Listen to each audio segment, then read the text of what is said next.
There were clashes in Ukraine's Kherson region as activists sought to prevent the authorities repairing electricity transmission towers. The towers were blown up on November the 20th and 21st, cutting off Crimea from Ukrainian electricity supplies. Ukraine has continued to provide power to the peninsula since Russia annexed it last year.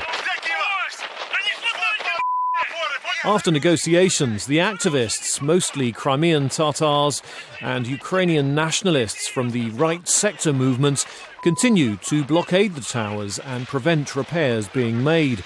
On November the 23rd, around 3/4 of Crimea's population remained without power.